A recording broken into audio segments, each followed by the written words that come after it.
Hello and welcome, ladies and gentlemen. That's right, we are back here in the middle of the pack racing league, the MPRL, for another championship in this 2022 year. It is the case, of course, we started off this year with the Touring Car Racing Championship, which was up close and personal.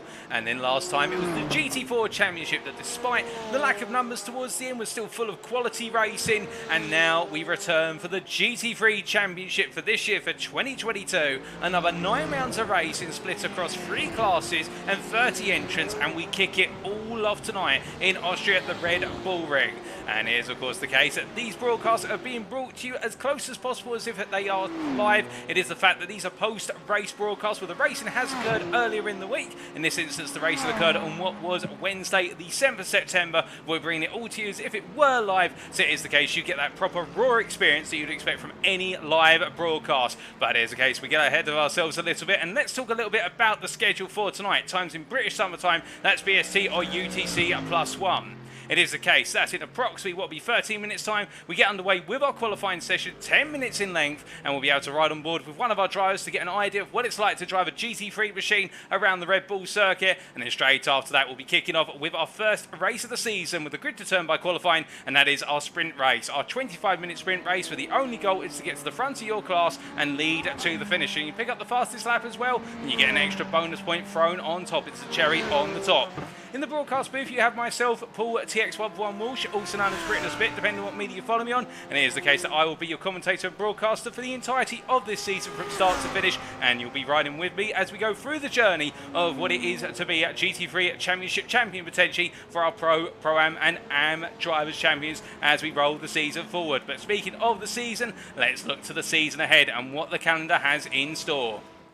So here's the case, as we can see here. Today is the Red Bull Ring, and much like in the GT4 Championship and also in the Touring Car Racing Class Championship, it is the case that we have 3 cups over which the 9 rounds are split. 3 3-round cups, started off with the Euro Cup, and as it says on the tin, all the circuits will be based on the European continent, and it is the case we have the Red Bull Ring to kick off, then the Hockenheim Ring in a week's time, and then Silverstone to wrap things up, going from Austria to Germany to the United Kingdom. And it is the case that European circuits, normally known for their mixture of characteristics, are quite technical, but at the same time do have some considerable straightaways as well. Put the two together and it means that you do have some very balanced circuits, and it really places an emphasis on drivers' ability and having that comfort with the car.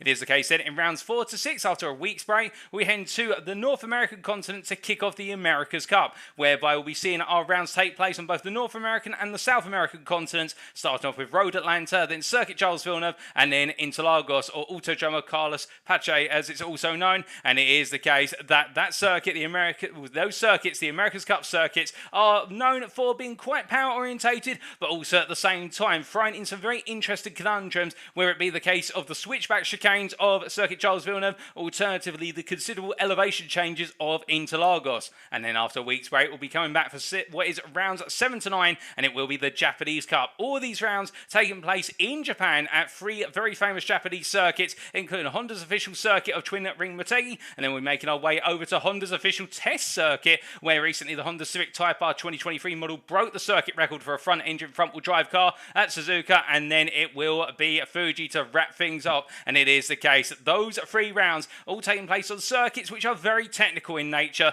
and therefore the emphasis really is placed on that ability to extract the most out of the corners and set yourself up in the run to the next corner. And we'll be wrapping things up in mid-November, just before what is going to be known as the Racer Champions 2022. And of course, when we come on to the prizes very shortly, more on exactly how drivers can win their slot in the Racer Champions for this year. But an absolutely packed schedule, and it all kicks off tonight at the Red Bull Ring. Now, of course, we can't have a schedule without our drivers, and let's take you through our 30 drivers as registered before round number 1. It is the case, of course, we may have drivers sign up midway through the season. We'll introduce them accordingly. But we start off with the Pro class, and of course, these drivers are the creme de la creme in terms of our 3 classes, and we decide our classes based on iRacing and also pre-season tested. It's the case we have 7 drivers in the Pro class, and they'll be denoted by blue sashes on our timing towels, and that is, of course, the returnee, the TCR driver and legend Jason Landry in the number 5 car. Keep your eyes out for him, of course. Recently competing in the official TCR series on iRacing. It is the case he's back for the GT3 machinery, and we did see him in the original TCR Championship for middle of the pack racing. We've also got the return of Ben Rose, Tanner Dibble, and we've also got new drivers, including Luke Burtonshaw, and also we see there the returnees of Jordan Butler, John Lauzon, and Edwin Winofre, and it is the case that all 3 of them, Butler, Lauzon, and turn offer it, all rivals in what was the GT4 Championship, and you can imagine that rivalry will be only ever more intense. And let's not forget Tanner Dibble as well, who really had a brilliant run of form at the end of the GT4 Championship. But coming from our pros, then to our pro-ams, and these are drivers in the middle group. And they're a little bit faster than AMs, but not quite on the pro level yet. And it is the case we have 11 drivers here, and they'll be denoted by green sashes in the timing tower. And it is the case that we do have some newcomers, including the 106 driver of Ilias Vieca. We also do have the returnee of Jermaine Warren. We've also got Blake Phillips there, Fernando Takahashi, John Wilding, and Roger Ganesh. Names that are very familiar if you tuned in over the course of the TCR and GT4 championships. We've also got Albert Brand, also the newcomer in the 142 car there of James Logston. And we've also got Spencer Torrance joining us for this championship. Also Justin Braggan, a returnee from last season, and Braden Milling, who is joining us as this season the 199 car. A bunch of newcomers intermixed with some veterans as well. It's sure to make some very interesting racing action. And then last but not least, we have our AM class. And whilst these guys are technically the slowest of our drivers on the field, you could argue, given their AM status, by no means will they want to be the slowest, and they'll be looking to improve round on round, lap after lap, as they turn each lap around each circuit. And it is the case here. We see a mixture of newcomers and returnees like Lee Porter, newcomers such as PG Christensen. We've also got Jesse Jemison Jr., we've got Dan Okaranzana, and we've also got Stefan Chalafu, Adrian Fedorowski, and of course Fedorowski, if you've seen him in some of the other recent series, including the Alpha Touring Change Touring Car Racing Series, it is the case that he will be joining us in the GT3 class as an AM. We look forward to seeing how he gets on. We've also got Michael Zepp joining us. We've also got the return of Mark Senegal, who's really building pace towards the end of the GT4 Championship. We've also got Jose Mauri. We've also got Matthew Smith, two newcomers. We've also got the newcomer of Kevin Lizarazo, and then the returnee of Glenn Bratton, and he'll be looking to try and inch himself a bit close on the pace, as he wasn't quite there towards the end of the GT4 Championship, but still was learning, and he's continuing to learn in those GT3 class cars. But those are our 30 drivers, 7 pros, 11 pro-ams, and 12 AMs. And now let's go from our drivers to our prizes that are up for grabs. It is the case we have plenty of prizes to be won over the course of this season, and let's break it down. Firstly, our winners of the Drivers' Championship within their respective class, so our Pro winner, our Pro-Am winner, and also our Am winner, they will receive 20 United States dollars for being our champion come the end of the 9 rounds. There will also be, for our first, second, and third place drivers in each of the classes in the Drivers' Championship, an invite to the 2022 Race of Champions event. More on that will be coming in December, as I'm to understand it, and more on that in due course. We can also see there are some smaller prizes up for grabs for our Cups, so our Euro, Americas, and Japanese Cup, whereby we do have 5 United States dollars up for grabs for our winners of each of the cups within the classes. So it is the case of the Euro Cup. Our driver who picked up the most points over rounds 1 to 3 win their respective class will take away 5 United States dollars. The same applies for the Americas Cup in rounds 4 to 6, and the same applies to the Japanese Cup in rounds 7 to 9.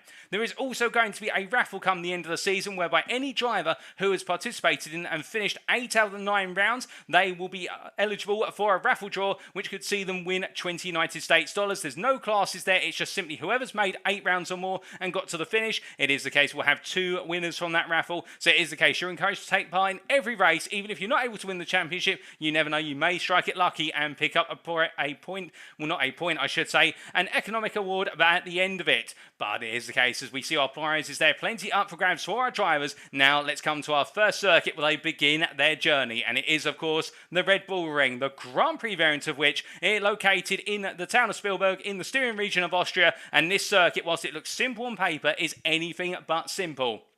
Made up of 9 corners or 10, depending on how you treat the left-hand kink before turn number 2 at Remus. It is the case that these 9 corners are very different in nature to one another, in the fact the first 3 corners are all hairpins that are preceded by long straights and heavy braking zones. It is the case that we'll see in the run across the start-finish line all the way up to Niki Lauda corner at turn number 1. It is the case our drivers will be coming down from 5th or 6th gear all the way down to 3rd or 2nd gear, and then they'll be charging their way all the way up towards Remus, an uphill charge, which will see our drivers brake as late as possible, and we'll give you an on-board perspective of that in due course. But it is the case Remus corner there, a very nasty right-angled hairpin, where it's the case you want to go over the crest of an apex curve, uphill, and then you've got to get back on the throttle as soon as possible as you make your way downhill towards what is the Gusser hairpin at turn number 3, and there's the case there. Much more open apex, but then that really starts to open up the lap, whereas the case turns 4 through to 9 are all about sweepers and direction changes, including the run through the arena section of turns 5 and 6, the double left section, before rolling the way through the kink of 7, the right-hander flat out, and then up towards the final 2 right-handers of Jochen Rink corner an A1.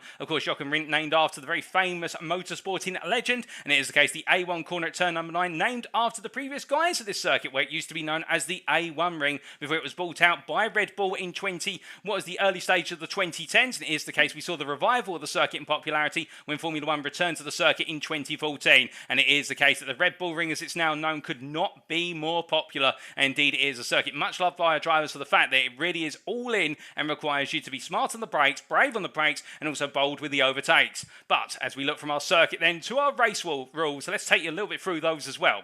It is the case that this is a fixed setup series where our drivers will be running the iRacing sprint setup for all rounds. Car fuel loads will also be restricted to 51% for all rounds, so it is the case that will give them enough fuel to get to the end of the race where we have sprint races. But we should have pointed out earlier, and we point out now, that at the end of each cup, the third round is a feature race where there will be a mandatory pit stop to take on fuel. So they've got more than enough fuel to make it to the end of each sprint, but it is the case in our feature races, they will need to come into the pits to take on that fuel, and that's why we've gone for the 51%.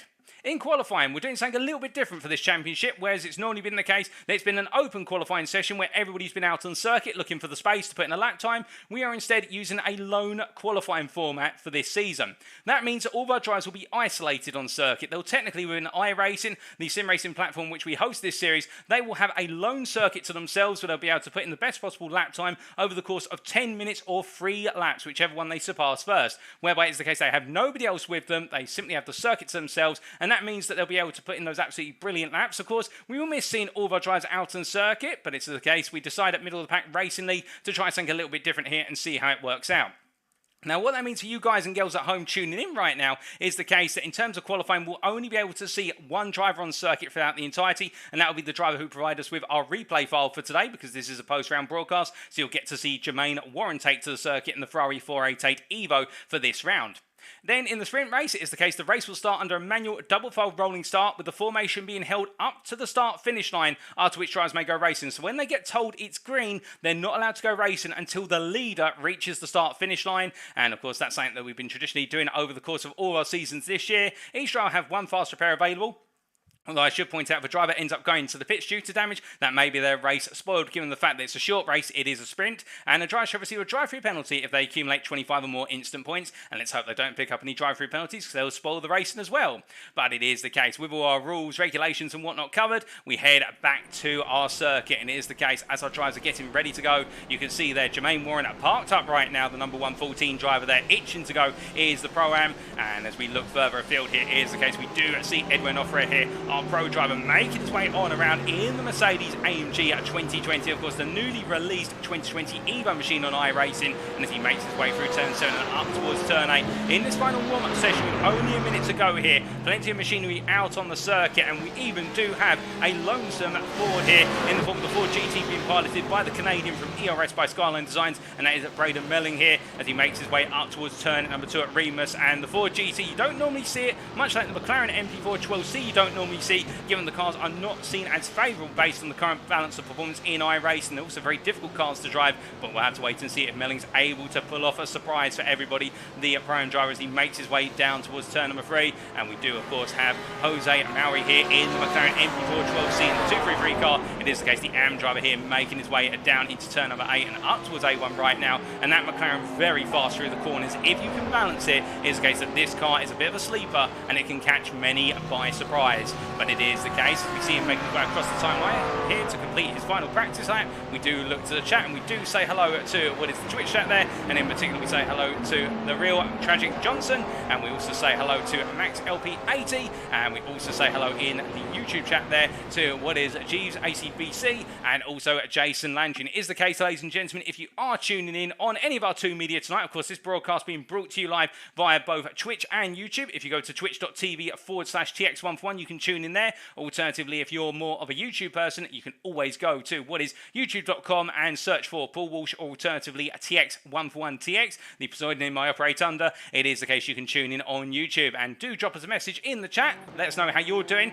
It is the end of the week, of course, and it is the case as we roll into qualifying. We're rolling towards the weekend, and Jermaine Warren is going to take us out for our first qualifying session of the season, and it will be his case that he has got to give us a demonstration of what it's like to take the Ferrari 488 GT3 Evo around the Red Bull Ring. Now, this car Normally seen as one of the more difficult cars to drive in the GT3 class for a number of reasons. Firstly, it is very aggressive on its tyres, particularly those rear tyres. When it being a mid-engine rear-wheel drive car, it is the case that the centre of mass is distributed behind the driver, so towards the rear, hence why we say it's mid-engine. And on top of that as well, rear-wheel drive means the rear wheels have to have all the power deployment. The front wheels do the turning, the rear wheels do the power deployment, but with the centre of mass being towards the rear, it means there's a greater compression of weight over the rear of the car, and that means the rear tyres are more prone to wear compared to the fronts. Now, for Jermaine Warren, it will be the case that he'll need to try and balance that rear out in the race, but as he rolls his way on through and up towards the left-hander here, I think he's going to park up for a little bit. I'm not sure what's happened here. It's the case he's just decided to park up briefly, perhaps appreciating the scenery a little bit more. But the Ferrari's not the strongest on the straights. It can be very strong in a tow, but in terms of its own speed along the straightaways, and not necessarily the strongest, particularly its 6th gear is found lacking unless it's in the slipstream. But of course, when it gets close to another car, when you're about 5/10 or closer, you can really pick up the tow. But we're just waiting for Warren to get away here, as he has decided to park up, perhaps just trying to sort something out with technical issues on the car. But of course, it is the case when you do have a 10-minute qualifying session, he can calm down a little bit and just settle his nerves. Perhaps he's just trying to find exactly where the electronic settings are. In fact, he's decided to jump back to the pits here, so something has gone wrong. And as he makes his way back to the pit lane, he heads back on out here, and Warren making his way on out and through turn number 1 once again. So I do believe that lap will be discounted from his available laps. He'll still have plenty of time to go. I think he'll still be allotted 3 laps, given the fact he has yet to actually do a out lap. So as he makes his way back up towards turn 2 once again, I think he's got himself set this time, and now he heads on up. Rolling up the hill at this point, we can see there the real Tragic Johnson saying it is Woody Jamison Jr. there. Well, thank you for clarifying, Mr. Jamison. It's good to see you in there. And also, we can see Chief saying it's Jordan Butler there. Well, it's great for you guys to clarify your names. I must admit, I do get a little bit confused by online usernames versus people's real names. I'm forgetful of names at the best of times, and do have to apologise. That doesn't just extend to broadcasting, but also to my day job too. So I normally have to ask people to give me their name about 5 times before I start to commit it to memory. I've got the memory of a goldfish when it's not motorsport, I must say. And as they make their way out to turn it in number 3, Warren right now just getting it set. But we're expecting that Ferrari to be in the midfield. We're expecting the Mercedes to be fair, and also the BMW M4. Those 2 cars will likely be the strongest in this qualifying session, and in the race we'll have to wait and see how they play out. But it is the case, you're asking there, Jason, with regards to, can we not see other cars on replays during the quality? Unfortunately not, because it is a lone qualifying session, and it means we only get the data of the driver who provide us with the replay. But it is the case, whilst we have an absence of another, what is 28 drivers, we've got 29 drivers taken to the grid. We can only ride on board with 1. We ride on board here with Jermaine Warren as he takes us around for the first flying lap of his qualifying session. So heading across that timeline very shortly to go onto the lap, building up through the gearbox here, accelerating up into 5th gear, and we'll see he heads into turn 1 in 5th gear, looking for his brake mark, and left that 100 metre board on the anchors, rolling it down to 2nd gear, trail braking to apex, and then getting back on the throttle, using the sausage curve on the outside there to help stabilise the car. And as he gets back on the throttle and charges up towards Reba's Bend, it is the case building his way all the way back up through the gearbox here with the V8 turbo engine of the Ferrari, and looking to his left hand side for his brake mark here, braking at 100 metres, coming all the way down to 1st gear. As he rolls his way through the right-hander, a little bit of snap oversteer there, just a little bit of a lack of tyre temperature as he tried to get on the power. He'll have that next time around as he makes his way in the long charge down towards turn number 3 at this point, getting ready to go onto the brakes. He has to brake a little bit early, braking at about 110 metres as he heads into the downhill apex. A simple reason, when you brake downhill, the car carries more momentum. It's natural, of course, gravity and whatnot. And as he makes his way through the King of 4, completely flat out for the right-hander, now heading up into turn 5, the first to the double left, braking at 50 metre board, braking at 60 metres there, and rolling the car in 3rd gear, keeping on the trail brake as he heads out and now down towards turn number 6 here. Dab of the brake, chuck the car into the apex of turn 6, get it hooked up on that curb, and immediately power out. You've got to have faith in the car, and mid-engine rear-wheel drive cars love that transition from turn 6 to 7 for the fact you've got that weight transfer, and it brings the car around nicely. Now heading into your sprint bend at turn number 8, braking at about 70 metres, down to 3rd gear, rolls the car out, uses the exit curve there to open up the run into turn number 9 through the A1 ring corner, 2nd gear, and as he exits out here, well, it's a nice lap to start off with from Jermaine Warren. And what's it going to be to set his benchmark in this qualifying session? It will be a 30.280. Still plenty of time to go, of course, but that's an on-board lap. But the big focus there, as you can see, was the fact the first half of the lap is so heavily focused around you have to get through corner apex and get back on the throttle as soon as possible, because every millisecond you spend off throttle when you're coming out to turns 1 and 2 in particular costs you almost tenths, if not half a second second almost if you get it wrong in the run down towards turn number 3, and that's where the differences will be, and also trying to be in the draft when you're in race conditions. Of course, here in qualifying, it's only you who can deliver the lap, and Jermaine Warren knows that as he sets a new personal best in Sector 1, but he's still got time to go in Sectors 2 and 3 here as he makes his way now down. But you see there this time not getting that snap oversteer on power coming out of turn number 2, and that's because he's got that rear tyre temperature up now, which means he's got that grip at the rear of the car. And we are seeing an ambient temperature here today of 26 degrees centigrade, so it's not overly hot. We are going to have a hot track surface pushing upwards of about 33 degrees. What that means is the tyres will gradually wear away. It won't be that aggressive tyre wear that we would associate if we had a track temperature in excess of 40, which can happen on the European continent. Particularly in the last couple of months, we've seen some very interesting weather in Austria, Germany, you name it. Is the case. We've seen some rather odd temperatures, and a number of them breaking the 40 degree centigrade mark for what has been quite some time. And as he makes his way down into turn number 8 right now, Warren just flying on through. Sector 2 hooked up as well, comes to Sector 3 here, and as he makes his way through the final corner, will he be able to make it all the way to the line and improve here further? He heads across, and it is the case. He's going to be setting a 29.744, so he does improve there by a whole half a second, and one more lap to go here for Jermaine Warren before he comes to the end of his qualifying session. Of course, running there, the green colours infused with the middle of the pack Racing League logo down the side of the car, and Jermaine Warren a big supporter, of course, and one of the major members of the middle of the pack Racing League, and very happy to represent. Now, we should point out, for those of you wondering, if you tuned into the GT4 Championship and thinking, what has happened to the Teams Championship? Why have we not got drivers registered for teams, or why are we not talking about it? We decided not to go to the Teams Championship for this season. We focused purely on a Drivers Championship,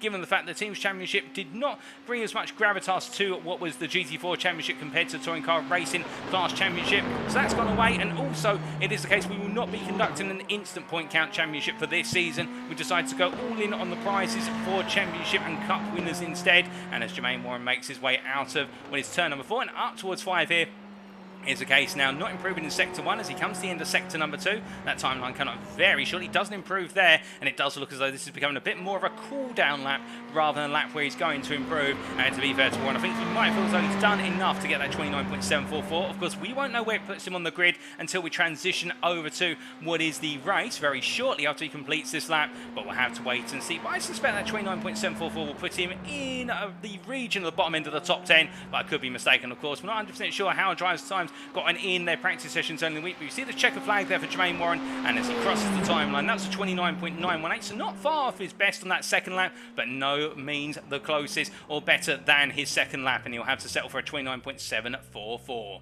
But as we do wait for him to transition back to the paddock, it is the case we do now wait for the transition over to what is the grid, and in fact we are going to get that transition very shortly, and let's jump on over.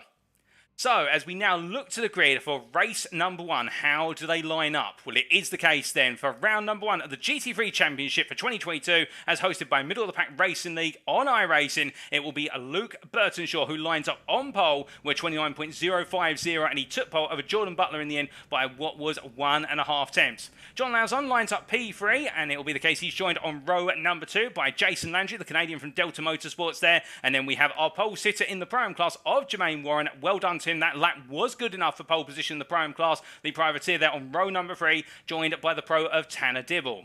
We then have James Logston in what is P7 there, starting off our 4th row, with Spencer Torrance alongside in P8. And then we'll have Justin Bracken and Elias Vieca who line up on the 5th row.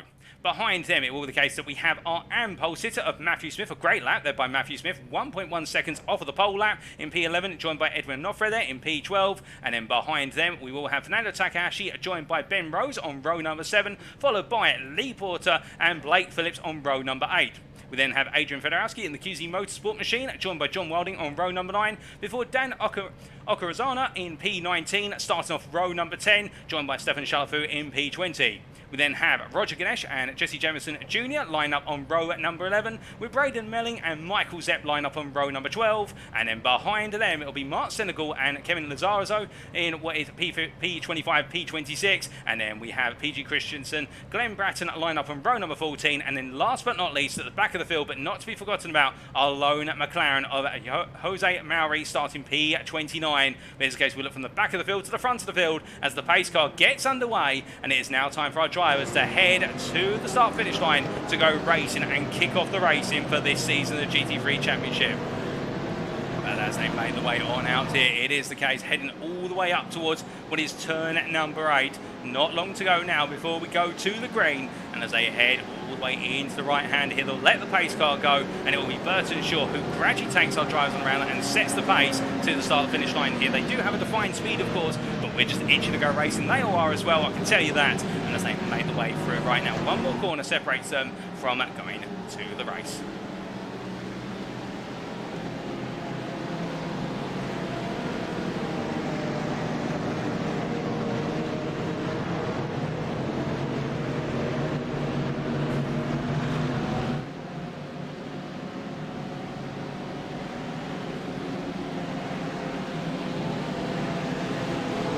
Lights out and away we go by looks of things. Well, somebody's interpreted the start-finish line to be early rather than late, and it looks like we've got a jump as we've got a car a little bit further back there and a bit of contact. That's a Ferrari going down. That's Blake Phillips, I believe, in the contact. But as they all make the way into turn number 1, in this case, most of our drivers making it on through, although I say there's a bit of contact further back there, and that is the case. I believe we've got a Porsche that's in contact, but now everyone's starting to make the way on further. Oh, goodness me, and there's been major contact towards the rear of the field. Braden Melling, Jesse Jefferson Jr. involved in that contact. Also got Michael Zepp involved, and multiple drivers involved in that contact. Further contact still, the Ferrari of Blake Phillips involved in contact there with the McLaren of Jose Mauri. It's all gone very, very wrong at turn number 1 and the run up towards 2. But meanwhile, looking from the back of the field where it's gone wrong to the front of the field where it's the case that Burton Shaw's had it go right. And I think Jordan Butler's yielded the place back. Burton Shaw up into P1 once again as they make the way through turn number 3 for the first time of asking here. And as they all come charging on down, we do have 15 drivers who've been able to survive turn 1 and the run to 2. And then further down, it's been the case that a lot of drivers have fallen a bit further back by the wayside, and we do have multiple drivers who had to go to the pits already. But as they roll the way on down to the round, it is the case we see Matthew Smith on the charge versus Justin Braggon here, getting ahead of Braggon for P11 once again, making the move there in the Porsche 911. And as they make the way through turn 6 and 7 and up towards 8 right now, it is the case that we can see a bit further. Jermaine Warren here under pressure after what was a decent start, lost 2 places to Lawson and Spencer Torrance. It is the case still trying to stay in there as they make the way down into turn number 9, and we've got into the pit lane. That's Jordan Butler coming in, and I presume that's for a jump start. Alternatively, it's some sort of penalty or damage to the car. Surely not. Well, meanwhile, as they go on to lap number 2, John Low's on here under a little bit of pressure from what is Spencer Torrance behind. And the 2 BMW drivers here going nose to tail as they make the way on up the hill, and as they come charging on up in towards turn number 2, they roll. No difference between them right now as they all just settle down into a rhythm and continue to make the way up towards Remus Corner. But you can see how we do have a bit of a gap growing between P9 driver and off-ramp and Matthew Smith in P10. And Smith at this point, he's had a brilliant start to the day in the fact he took that pole position in the AM qualifying, and now he's trying to hold on for the win. But look at this, Adrian Fedorowski's gained 5 places since the start, moved up to P12 and is pushing on here. As in the pits, we can confirm Butler's in the pits and they're doing repair work to the car. We've also got Roger Ganesh, we've also got Jose Mauri, Stefan Chalafu, John Wilding, Jesse Jefferson Jr., Braden Melling, and also Kevin Lizarazo. And as they all are in the pits right now, having their cars repaired due to that damage picked up at the start, it is the case we can see here that Smith under major pressure, as meanwhile Justin Braggon rolls in behind him. And as they make the way down through turn number 5 and up towards 6, we ride on board here with the 171 driver in the prime class.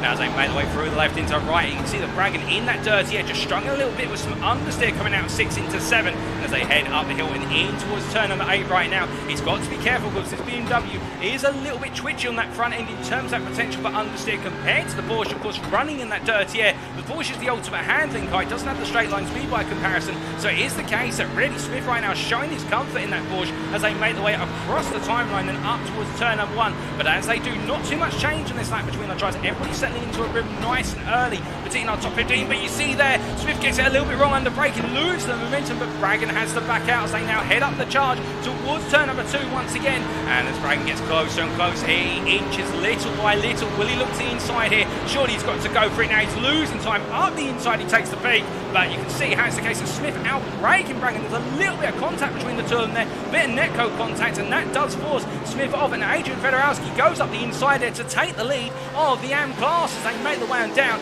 Now I don't think it's the case that Braggon expected that to be contact, but Smith definitely feeling the pinch by that one, and he's feeling the pressure even more now. Ben Rose up his inside. It is the case that the pro driver in the Porsche up the inside in the white and purple delivery machine versus what is Smith Smith in what's the white and black blue livery machine, and as they make their way up towards turn number 5 right now, there's a change of position, but as they roll their way on through, they'll settle down quickly, I'm sure, and it'll be the case that we'll see plenty more of Smith trying to regain those places later on. And as they head in towards turn number 6 right now, we look from them towards a bit further back, and Jordan Butler here chasing afterwards the Ferrari of Roger Ganesh. And of course these guys all lose out at the start in the run out to turn number 1, where it all went so horribly wrong. And as they make their way out of turn number 2, well, Butler gets head for now. Now it's a slipstream and drag race for what is Butler. In fact, there's no slipstream available here. The only one who will be benefiting from the tow behind will be that Mercedes, but right now it's a side-by-side draft run up towards turn number 3, and as they head into the right hand of Jordan Butler on that inside there, gets it covered off, and he forces Ganesh to go deep. There's the pro driver and gets the move done. But meanwhile, we look back up to our leaders here, and Jermaine Moore making his way around the outside of Spencer Torrance, and Torrance losing a lot of momentum now on that inside line at turn number 1. And as they head up the hill towards turn number 2, at this point it is the case that James Logsdon here using the brute crump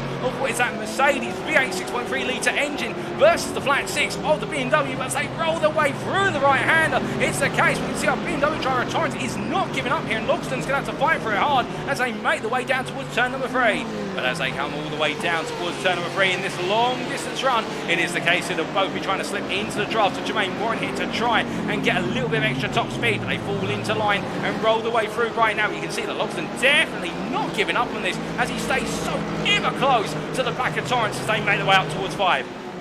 As they head on through into left-hander at turn number 5, it is the case we're hearing that Zep and Bratton are battling a bit further down the road. And in fact, here is Glenn Bratton and Michael Zep as they make their way through. It is the case that Michael Zep, the lead car of the two, he's made a move for P18 up into turn number 2. And as they roll the way down here, the two drivers in the Audi, well, they're not trying to pick one another right now. They're trying to gain time on the rest of the field. But as we look back up to Torrance here, it is the case our BMW driver, he's made that move for P6. But ever since making that move, he's not able to break away. We've got Blake Phillips there having an absolute nightmare at turn number 8. Something's gone very wrong there. We can't take a look back, unfortunately, at what's happened. But meanwhile, we can take a look at Torrance here, who right now trying to stay on that racing line and hoping the BMW's got the acceleration. But Logston here staying up the inside into the braking zone. But Torrance knows what he's worth there, and he holds it round the outside. And the thing for Logston is now he's come off that racing line and had to brake about 15 metres earlier. Now look at the pressure he's got from Ilias Vieca behind as they make their way up towards turn number 2. And the 106 driver here looking to try and make those moves nice and early as they head up into the braking zone. And we can see an off-red just watching right now, ready to pounce the pro driver versus the two primes. And a little bit further back, we can see that Adrian Fedorowski here, well, Matt Smith has found his way on past. Matthew Smith, who I use his name in full, and as they make their way down towards turn number 3, I think Fedorowski at this point is just going to stay with him for the fact that these guys right now, they know they're battling for a lot more in terms of trying to get into the fight in top 10. But as they make their way down towards turn number 3, they stay as they were and heading all the way down into that braking zone. It is the case that Smith definitely seems to be starting to pull away as they make their way through 4 and up into 5.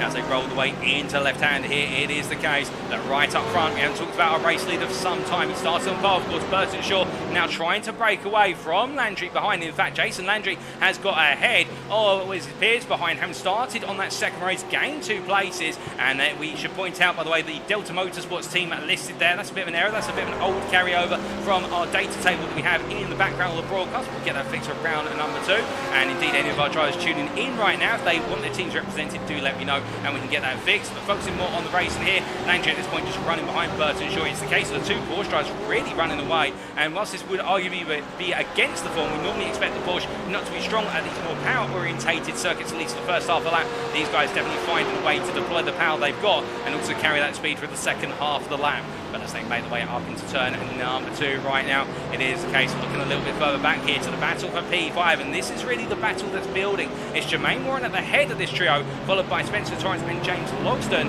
And as they make their way out to turn number 2 right now, the thing is they were battling quite closely early on. Particularly Logston was trying to come back at Torrance, but I think they've settled down and realised there's more to this than just battling for these positions, and they want to see how this race develops, because it is the case they're 3.5 seconds back as a collective to P4 driver John Lauzon. Now, of course, Lauzon is a pro, and oh goodness me, well, we have to cut off full train there, because that's Jose Maury there, parts off in the gravel. It's gone so very wrong this debut in the series for Jose Maury, but to be fair, we do have plenty of races still to go. It's not over for him yet. So we've got a car spun there on the apex of turn number 3, and he's had to park it because everyone's coming through. And that's Fedorowski there. It's all gone so wrong for Fedorowski. And, well, where's the next drive coming down? He's got a bit of a gap to PG Christensen, who's coming on down. So I don't think he has to worry about that for the time being as he makes his way through turn number 3. But as Pete Christensen heads on through here, of course, involved in that early instant, albeit not quite as effective to come into the pits, but it did cost him a bit of time, and he's now trying to bring himself back into the race. But to be fair to him,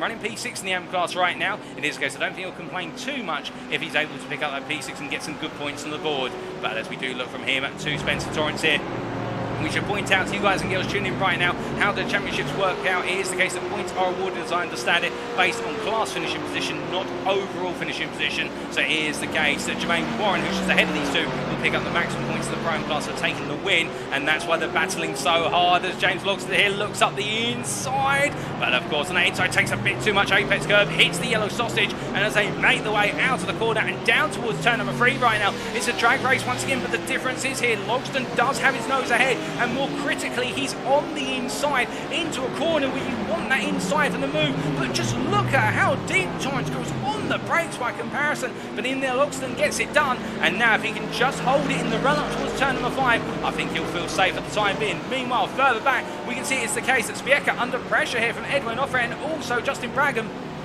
As they roll the way through turn number 5, heading all the way down from 5 in towards 6. It is the case here, and Offred finding themselves in a sandwich right now between two What is Pro-Ams? Oh, goodness me, Offred taking a bit too much curve, and look at the cat-like reactions there of what is Ben Rose. It's the case he's got reflexes made of gold, because that was a very quick evasive manoeuvre from Ben Rose. That could have gone so horribly wrong. And the good news for him now, by avoiding the contact with Offred, he's moved up into P5 in the Pro class, and Offred there, I think, just taking a bit too much apex curve at turn number 6. Of course, this Mercedes, you can really clatter those curves, but it is the case, take a bit too much and get on the power too aggressively, and that rear end is going to turn around with the weight being towards the front of the car, when the Mercedes being front engine rear wheel drive. So the engine's in the front and all the drive work is done on the rear wheels. But as he makes his way up towards turn number 1, at this point we're hearing that Mauri's made his way ahead of Phillips in the battle for P25 overall, and Offred now has Matthew Smith hounding him. And the thing for Smith, of course, if we ride on board here with our Porsche 911 leader in the AM class, it is the case Smith has definitely shown a lot of pace. He qualified in what was P11.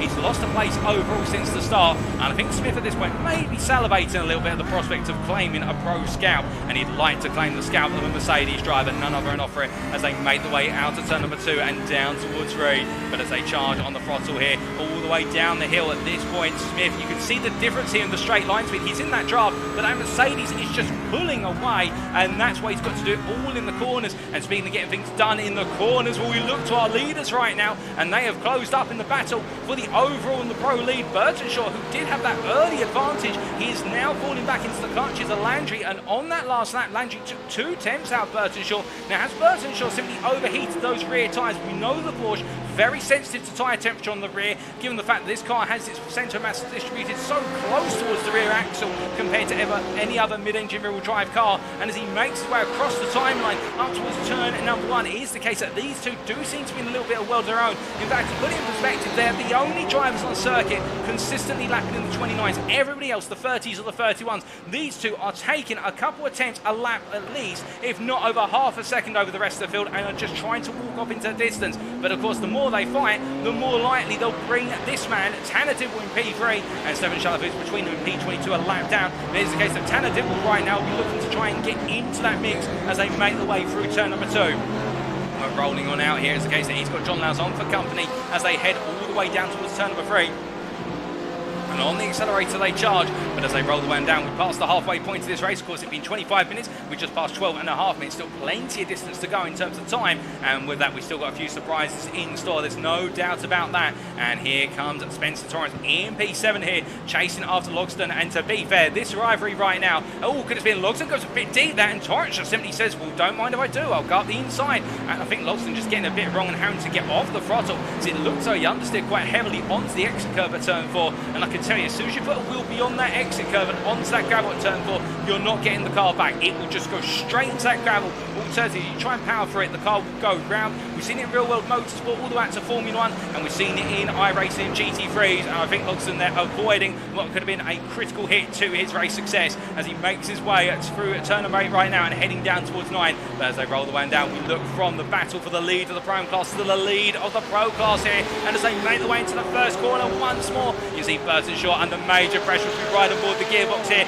of the 71 driver. He's got Landry for company right behind the number 5 car, shining bright in blue as they make the way up the hill towards Remus corner 2, and as they get ready to go on the brakes here, Burton Shaw goes defensive. Landry's going to look around the outside here now. Will he go all the way to the outside or will he go for the cutback? Burton Shaw covers him off nicely, and you can see Landry was being patient. I think Landry's just trying to understand what Burton Shaw's going to do on this lap, and on the next lap he'll go all in unless an opportunity opens. But as they make the way down towards the braking zone, you can see Burton Shaw having to defend into 3 very early on there, and Landry trying to position him on that inside to compromise his line as much as possible. But Burton Shaw able to open up the corner enough, and as they make the way through the right-hander at turn 4, I'm hearing in my ear we've had a retirement. We'll come back to this shortly as we see here Landry trying to go all the way around the outside at turn number 5. It's brave to try and do it. You can go for it, but of course this time Landry not far enough ahead on corner entry to make it work there. You've got to rely on the driver on the inside backing out, but to be fair, both drivers showing great racing respect here, and also knowing when to back out from battling one another as they head on through. Meanwhile, in the battle for what is P2 in the Prime class, I can tell you in that P6 position overall, Spencer Torrance is still ahead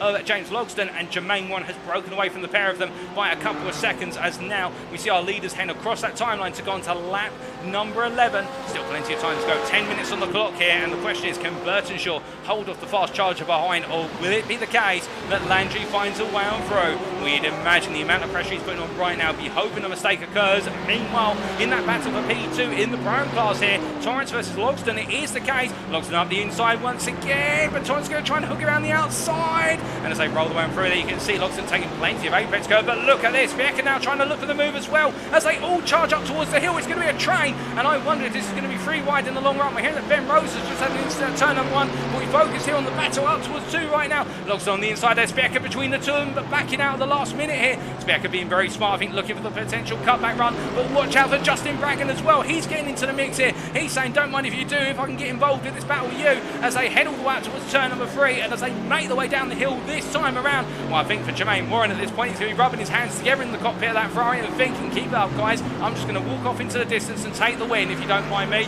But as they make the way out to turn number 3 right now, this battle is definitely building as they roll the way on through, and as they make the way out towards turn number 5. Of course, the thing you have to keep in mind here, this is the first round, and a lot of these drivers have not raced together before, so we are seeing some new rivalries forming here, and it's the case the respect being shown between Torrance and Logsdon in particular is absolutely sensational. As you see Torrance just drifting out of turn 6 there, a little bit of an oversteer moment, the car just wanting to let go, but he powers through it, and as they make the way up towards turn number 8 right now, it's the train of 4 drivers heading into the corner. But as they roll the way on down the hill here, we look to the blimp camera, and this gives you an idea of how much they're closing up on one another under braking. And just look at this, they come out the final corner. Here's the case, they go underneath what is the spectator stand. This will go down to our lower cameras, but it is the case. You can see how Logsdon just able to power up behind. But that BMW, no slouch in 2nd through to 5th gear. It's the case, 6th gear is the difference between the two of them, or the upper end of 5th gear as well, given the fact that Mercedes does have quite an expensive RPM band. And as they make the way all the way out towards turn number 2 right now, Torrance immediately defending hard to the inside here. He knows that Logsdon's going for it, and Logsdon's not going to give him any quarter now in terms of where he can position the car. Logsdon ahead under braking, but Torrance has the inside line. He controls the line through the corner, and they stay as they were. Meanwhile, a bit further back here, we can see Federowski up the inside of Senegal, but as they make the way on out, it's not worked out for him. The fact he's taken a bit too much of the sausage curve on the apex, and he's had to back out completely there in the battle for the final step of the podium in the AM class, but that's heating up as well as they make the way up the hill towards turn number 2. But as they head in towards the right hand here, it is the case that Ben Rhodes right now in P12. It is the case after a bit of a spin earlier on, he brought it back together and is pressing on as he makes his way down towards turn number 3. And meanwhile, we look back to that battle for P3 in what is the AM class here. In fact, it's the battle for P2 now. We've lost one of our AM drivers, and on the brakes they go. Federowski up the inside here, he's gone in very deep, but my goodness, he's made it work like a ball in a china shop. He's come on through and claimed what is P13 overall, P2 in the M class, and now he's going to try and break away as they make the way through turn number 5. Well, that was brave stuff there, but using the cautious brakes absolutely sublimely as he makes his way up to speed.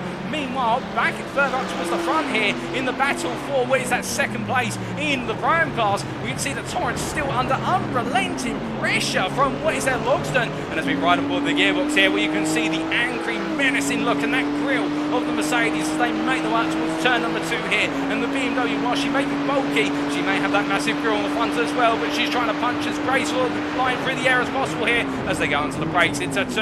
And you can see that this time Logsdon taking a bit more of a casual approach. We see Torrance gets a bit too much apex guard, and that's cost him the run out of the corner. Now we'll see that Logsdon's going to look to the inside here. Still, what is 6 minutes to go by the time they reach turn 3. And as they head down to the brakes in towards the corner, well, Logsdon's going to have the run, but will he be able to get it done on the brakes? And we know Torrance can go very late on the brakes. I think it's the case that Logsdon gets it done. As we see Spieker in the background defending versus Bragan. And as they come through full, can Torrance do anything to come back on the inside and survive? No, they swap places this time around. As they make the way through the left-hander here of what is turn number 5. It is the case heading on down. We see a bit of dirt there being kicked up by Torrance, taking a wheel a bit beyond the apex, a bit beyond the exit curve, I should say. There's no apex on that right-hand side. And as they make the way out to turn number 7 right now, Torrance definitely trying to push back. I think if he pushes that hard too much, he may leave himself vulnerable to a charge back here from what is Spieker as they make the way into turn number 8. Meanwhile, we're hearing that Edwin Onofre has jumped to the pits due to an incident on this lap. We're very sorry to hear that. We're not sure exactly what's happened to Onofre, but it is the case something has gone very, very wrong. But we do still have some battles ongoing now. We are trying to get an update on what happened to P2 in the AM class, and we can confirm that Dak Okrazana has had an incident out on circuit as he made his way on around in that P2 position. In fact, I've just butchered his surname, and I do apologise for that. It's Okaranza, I should say. Getting a little bit mixed up there with one of our other drivers who've got multiple C's in their name, which is Lizarazo, but it is the case that we had some difficulty for our AM driver there, and running P2, he's dropped down to P14 overall, as you can see on the time tower, and that is P4 in the AM class. But meanwhile, this battle for that second place in the Prime class here, well, the interesting part of it is Jermaine Warren's not breaking away. If anything, Jermaine Warren right now is struggling. That last lap, he lost over 2 seconds to what was James Logsdon. I wonder if he's made a major error, and as a result now he's paying the price because he's only got a 1.1 second gap. So Logsdon, could we see a 5-way fight for the Prime win at the end of this race? We've got 4 minutes left, plus the final lap. I think Warren here, if he gets it wrong and makes another mistake again, he could be right into this fight on the final lap, and that would be absolutely tremendous here for him to have to battle all the way to the finish. But we'll have to wait and see. And meanwhile, speaking of waiting and seeing, we do look to our leaders here, and still Burtonshaw leads ahead of Jason Landry. The gap was much closer when we looked to them, but it is the case it's opened back up, and it's opened up to 6/10 of a second. I wonder if Landry tries to cool off the tyres a little bit and is looking to go on the offensive for the final couple of laps. As we see a Mercedes off circuit there, return to the circuit, and that's Jesse Jameson Jr. there, running all the way down in P at 27, not having a happy day at the office in that Mercedes. But to be fair, it's been a difficult day for a lot of drivers, including John Wilding, who's just jumped to the pits, as I'm to understand it. But right now, our two leaders definitely getting in the fight. In fact, Landry taking a bit of extra runoff area there at turn number 1. He won't be able to get away with that forever, and he tries to take a bit of runoff there on the sausage at turn number 2, and the sausage strikes back there, and he loses a little bit of the rear end. But to be fair, just trying to push it to the limits, and that's what you do as a driver when everything's on the line. And Landry's one of those drivers, of course, who wants to try and take every point that he can, but at the same time, I think he'll know when he's not to push it too far in case it does go wrong. As you can see that the amount of run they're taking on that exit curve at turn number 3, right on the limit, but that's what we love to see. But meanwhile, as we look from them back to what is Logsdon versus Torrance here, it is the case that Torrance has fallen back to half a second behind Logsdon. In fact, about 6/10 on average. 3 minutes to go here. Has the battle ended? I think it may have calmed down a little bit, and we're just waiting to see in finality whether we do have a resurgence from what is Torrance right at the end here, the counter-attack, if you will. But what is very interesting as well is Spieker has fallen back, and so has Justin Bragg, and it's almost as if they've all just gradually fallen away a little bit here, and I think all of them might be feeling the pressure of that tyre wear now starting to accumulate as they make the way around, because they'll be pushing the tyres hard in a sprint race. You're not as worried about protecting the tyres, but of course the more you push them, the less grip you've got later on, because you've got less tread available. And as they make the way on through, it is the case that Justin Bragg here, well, the number 171 driver, rolling his way up the inside there of what is Bratton. That's Glenn Bratton, who is a lap down there, and I think respecting the fact that he's got the leaders trying to find their way through, including Matthew Smith there, who has to try and muscle his way through on the final corner. Not a happy place to go too wide, the A1 corner, for the simple reason it is a very tight apex. It's deceptively tight. But speaking of deceptive, I do wonder if Landry's been a little bit deceptive here in terms of how far back he is from Burtonshaw in the hunt for the overall win and also the pro win. It is the case, half a second back. They're on the penultimate lap as we do the mental maths in our head, and it is the case here that Burtonshaw has driven this one flawless so far. It has to be said, lost out at the very start to what was the BMW that seemed to jumpstart. There was a little bit of confusion, to be fair, so I'm not going to throw accusations out there, but it was, as we're to understand it, the BMW of Jordan Butler who jumped into lead at the very start. Burtonshaw got back ahead as Butler came into the pit lane, and we're not exactly sure about the circumstances there, but it is the case that Burtonshaw, since all that and getting back into the lead, he has not dropped a lap. It is the case that every lap has been pinpoint perfect, and as he makes his way up towards turn number 8 right now, he's got one more lap of this to go. Landry's fallen back to almost a second off here. I think Landry might be thinking about calling it a day right now and focusing on consolidating that P2. Of course, it is a long championship. It's only 1 out of 9 rounds here. There's plenty of distance to go,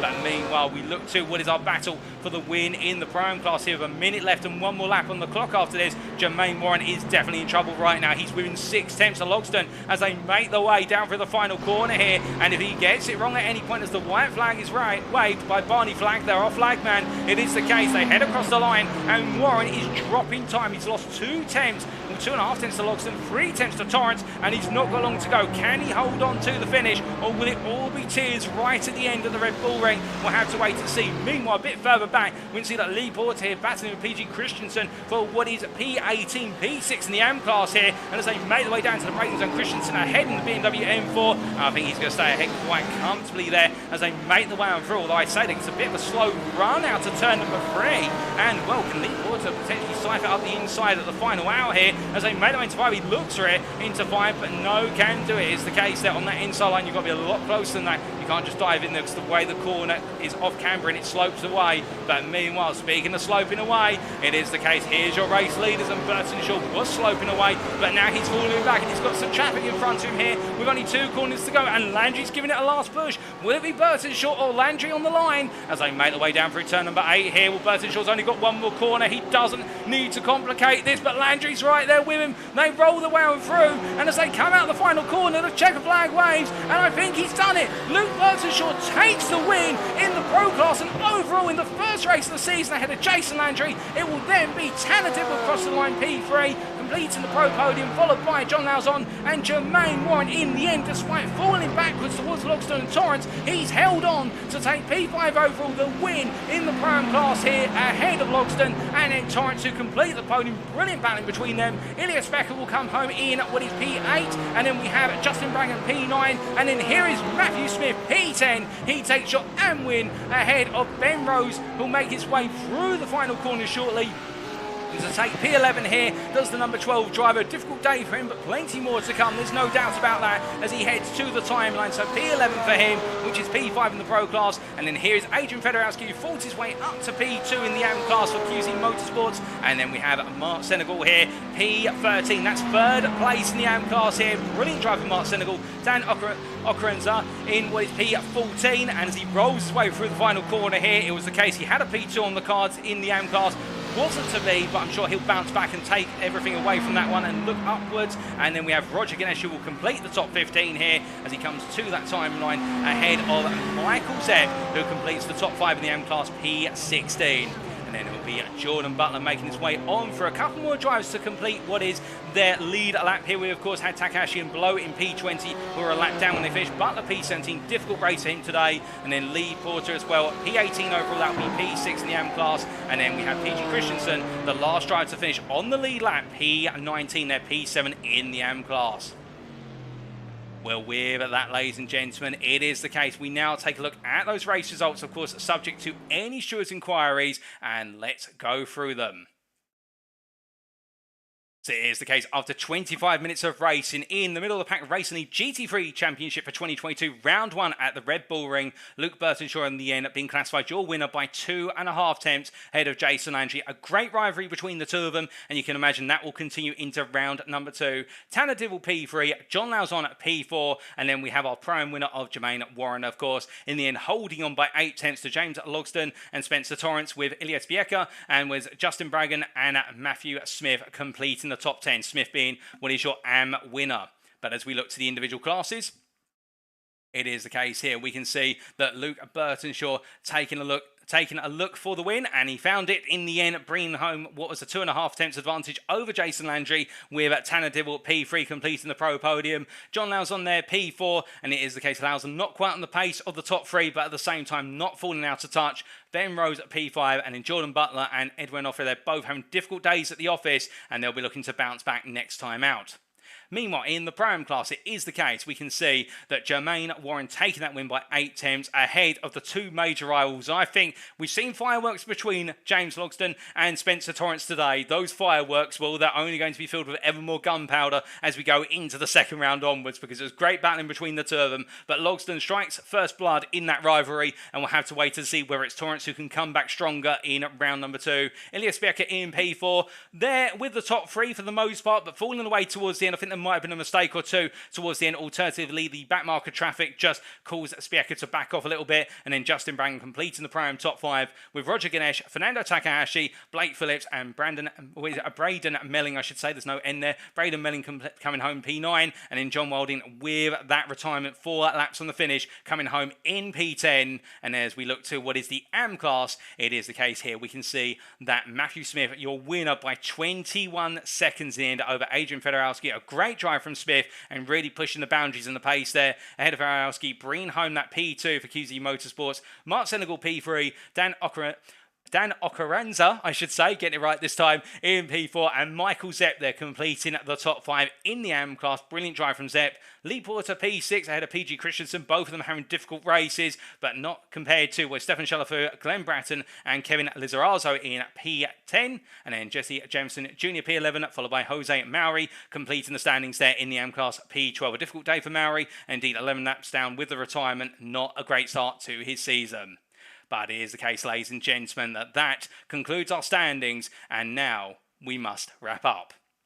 We would like to say thank you very much for watching, as always, and we'll bring you your updated championship standings after round number 1 at the start of the next broadcast. But until then, if you do want to know more about the Middle of the Pack Racing League community, then why not check us out, our official Discord. The invite link's available on screen there. Alternatively, if you're more Twitter inclined, you can always go to our official Twitter, which is twitter.com/Middle of the Pack Racing. That's MOP abbreviated. And as we wait for the next round, it is the case that in a week's time, we'll be making our way to Germany for the Hockenheim Ring. Quite a bit of a different circuit, a bit more of a technical circuit, but it does have some long curved straightaways as well. And round number 2 will be taking place officially on what is Wednesday the 14th of September. We'll be bringing you all the racing action and more as if it were live on Friday the 16th of September 2022.